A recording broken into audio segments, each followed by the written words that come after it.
mitologia nada mais é do que narrativa. A gente lida com a mitologia como uma mentira. Só que o mito nada mais é do que uma narrativa. Uma narrativa ancorada por cultura, tempo, por historicidade, etc. Só que quando a gente passa ao longo da história a lidar com a mitologia como uma mentira, pelo menos como uma história exótica, isso está implicitamente ancorado sob um viés de dominação, de poder. Porque o mito nada mais é do que a história do outro. E nesse sentido, a história, a narrativa dominante e hegemônica, ela jamais é mito, mas o do outro é. Então veja só, qual é a narrativa dominante e hegemônica no Ocidente? A cristã. E o que eu vou falar aqui agora não é de maneira pejorativa alguma aos cristãos e à mitologia cristã, mas é preciso dar nome aos bois. A mitologia cristã e como mitologia narrativa. E essa é a beleza, porque ela produz materialidade.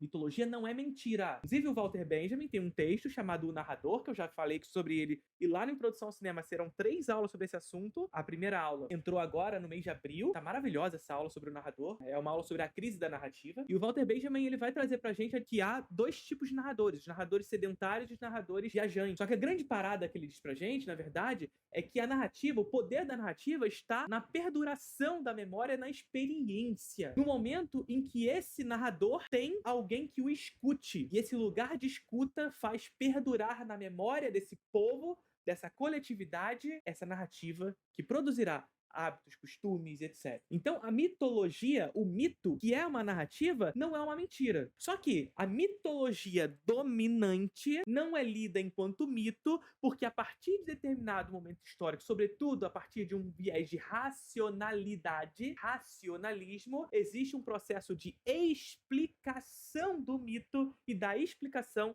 à sua morte. Então, o que eu faço? Eu passo a explicar o mito do outro e dar ao mito do outro o caráter de mito, de mentira, entende? Enquanto o meu é a verdade, religião verdadeira, a narrativa verdadeira. É tudo mitologia, porque todas produzem realidade, produzem materialidade.